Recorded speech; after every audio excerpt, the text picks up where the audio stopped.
परमेश्वर आप सबको बहुत आयत से आशीष दे। खुदा ने हमको चलाए हुए रास्ताओं को जब स्मरण करेगा, उस परमेश्वर की वचन को, उसकी वाणी को कितना भी सीखे वो कम पड़ जाएगा। आज हम भजन संहिता 16 से कुछ बातों को सीखने के लिए जा रहे हैं। भजन संहिता 16 भी दाऊद ने लिखा हुआ एक भजन संहिता है। कितना भी भजन संहिता हमने सीखा है वो सब दाऊद की भजन संहिता है। ये भजन संहिता यीशु मसीह का पैदा होने के 1000 साल पहले दाऊद ने एक प्रोफेसी के समान लिखा हुआ एक भजन संहिता है। इसमें ऐसे लिखा, हे ईश्वर मेरी रक्षा कर, क्योंकि मैं तेरा शरणागत हूँ। मैंने परमेश्वर से कहा है कि तू ही मेरा प्रभु है, तेरे सिवा मेरे लिए कोई भलाई कहीं नहीं। पृथ्वी पर जो पवित्र लोग हैं वो ही आदर की योग्य है और उन्हीं से मैं प्रसन्न रहता हूँ। परमेश्वर की दास दाऊद ऐसे बता रहे, परमेश्वर तू मेरा भाग है। और पृथ्वी पर जो पवित्र लोग हैं, परमेश्वर इस पृथ्वी में रखा हुआ पवित्र लोगों को मिलने वाला कुछ आशीषों का एक लिस्ट इस भजन संहिता में लिखा है। जो लोग इस पृथ्वी में रहते वक्त अपने जीवन को पवित्र करके रहती है, उसको परमेश्वर देने वाला एक अनुग्रह का लिस्ट इस भजन संहिता के शुरुआत से ऐसे लिखा है, पृथ्वी पर जो पवित्र लोग हैं वो ही आदर की योग्य है और मैं उससे प्रसन्न रहता हूँ। पृथ्वी पर चलने वाला पवित्र लोगों का एक आशीष क्या है? परमेश्वर उस व्यक्तियों को आदर की पात्र बना के खड़ा करती है। सम्मान और इज्जत उस व्यक्तियों को परमेश्वर ने नियुक्त किया है। परमेश्वर की भवन में नहीं तो परमेश्वर की हजूरी में पवित्र होकर चलने वाला लोगों को परमेश्वर देने वाला अधिकार है। क्या है? खुदा उसका ओहरी बनकर, उसका भाग बनकर चलेगा। जो पराये देवता के पीछे भागते हैं उसका दुख बढ़ जाती है। यहोवा मेरा भाग है और मेरा कटोरा का हिस्सा है। मेरी बाट को तू स्थिर रखता है। उसका वजन दूसरा में ऐसे लिखा है, परमेश्वर का लोग जो पवित्र होके चलते उसका लिए परमेश्वर क्या करेगा? खुदा उसके हर आशीषों को उसके जीवन में रहेगा। परमेश्वर उससे प्रसन्न होगा। दूसरी बात है, यहोवा उस लोगों का भाग बनके चलेगा और मनोहर देश का हिस्सा परमेश्वर ने उसको देगा। ये मानसिक रीति में सोचने के टाइम पर एक पिता के पास 2 बच्चे हैं, सोच लो। पिता की हर हिस्सा पिता की आयु के बाद बच्चों को मिलती है। पिता की एक जमीन है, फॉर एग्जाम्पल, पिता क्या सोचती है, माँ बाप क्या सोचते हैं, अपने बच्चों को इक्वली शेयर मिले।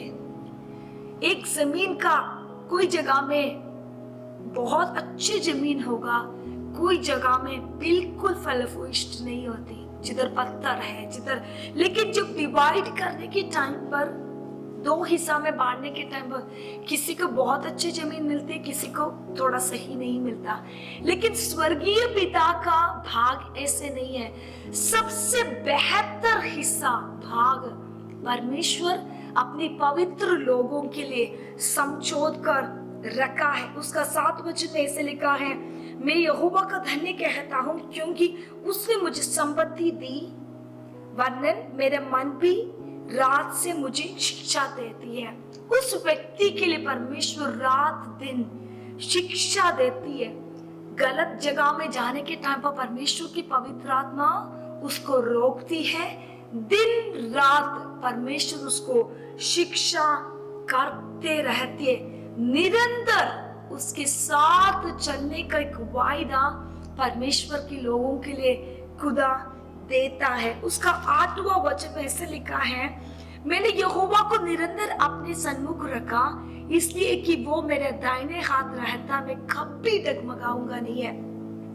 परमेश्वर के साथ चलने वाला पवित्र लोगों का दूसरा अनुग्रह क्या है? खुदा उसका दाहिने जगह में खड़े होते हैं, दाहिने हाथ परमेश्वर की उपस्थिति उसके साथ होती है, इसलिए उसकी आत्मा मगन रहेगा। वो छोटे छोटे बातों में चिढ़ेगा नहीं है, छोटे छोटे चीजें उसको परेशान नहीं करेगा, क्योंकि दाहिने हाथ परमेश्वर उसको संभालती है। इसलिए वो डगमगाने का कोई भी जरूरत नहीं पड़ेगा उसका। इसका 9 वर्ष में से लिखा है, इस कारण मेरा हृदय आनंदित और मेरी आत्मा मगन होते रहेगा।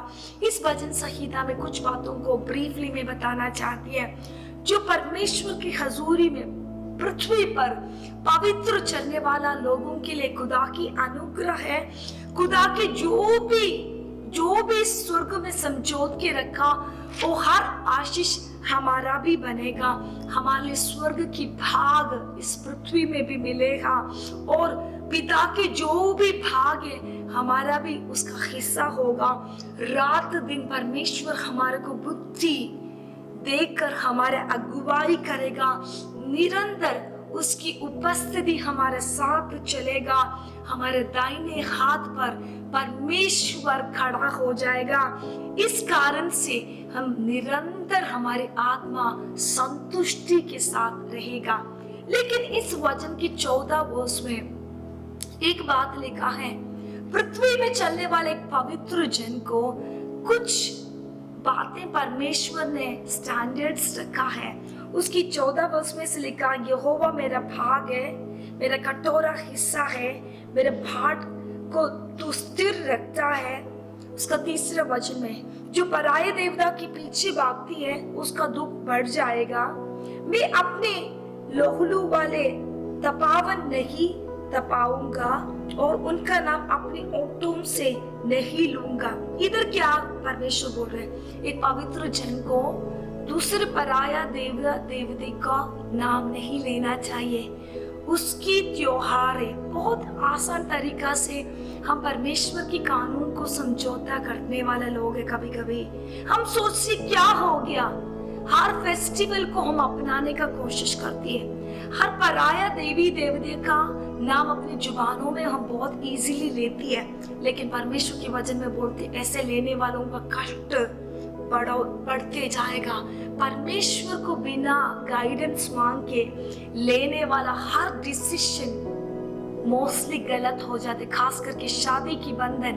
परमेश्वर के वचन पढ़ने के टाइम पर पवित्र आत्मा मुझे बता रही थी, आजकल के जमाने में लोगों की एक ट्रेंड बढ़ती है, क्रिश्चियंस का भी, परमेश्वर के लोगों का भी एक ट्रेंड होती है। कोई बात नहीं, जो मन की पसंद आ गया शादी करूंगी, उस व्यक्ति के साथ कुछ साल जीऊंगी, कहीं न कहीं उसके बाद उस व्यक्ति को बदलने का कोशिश में करूंगी। ऐसा नहीं है। परमेश्वर की स्टैंडर्ड्स, परमेश्वर की लॉ एंड कानून ऐसे नहीं है। परमेश्वर ने बोला एक विश्वासी के साथ ही शादी की बंधन में जोड़ना है। कोई भी तरीका से कोई भी नशा को हम हाथ लगाना नहीं है। जो परमेश्वर के कानून में हमको ना बोला हुआ हर चीज हमारे लिए ना होना है। परमेश्वर की भय के साथ, उसकी आदर के साथ। उसका लास्ट वचन में दाऊद बता रही है, तू मुझे जीवन का रास्ता दिखाएगा, तेरे निकट आनंद की भरपूरी है, तेरे दाहिना हाथ से सुख सर्वदा बना रहेगा। हम इस पृथ्वी में चलने के समय पर हमारा भी टाइटल ये होने दो, पृथ्वी पर चलने वाले पवित्र लोग। आमेन। मुझे सुनने वाले मेरे प्रियजन से बताना चाहती है, हमारा आयु कितना भी छोटा हो बड़ा हो, इस पृथ्वी पे जितना भी साल हम रहे, हमारा मोर, हमारा चापा ये हो सके पृथ्वी में चलने वाला पवित्र लोग है। उसकी स्टैंडर्ड में चलने के लिए, उसकी आशीषों में चलने के लिए परमेश्वर आप सबको आशीष दे। क्यों ना हम अपने आंखों को बंद करें। पिता परमेश्वर, हम आपकी हजूरी में इस वचन के साथ खड़े हो रहे खुदा, जैसे पृथ्वी पर चलने वाले पवित्र लोगों का आशीषों का लिस्ट हमने सीखा है। आपकी अनुग्रह हमारा बनेगा, आपकी भाग हमारा बनेगा, हमारा दाहिने हाथ में आपकी उपस्थिति होगा। दिन रात आप हमको, आप हमारे दया दृष्टि में चलाएगा, दुष्ट की मार्गों से आप हमको बचाएंगे, अन्य देवी देवताओं के नाम से आप हमको साइड में खड़ा कर देंगे। परमेश्वर खुदा, मुझे सुनने वाले के एक जन पवित्र बन जाए, आपके लोग ठहर जाए। खुदा, आदर आपका है, सम्मान और महिमा भी आपका है। ये प्रार्थना मानते प्रभु यीशु मसीह के नाम से, आमेन, आमेन, आमेन। God bless you.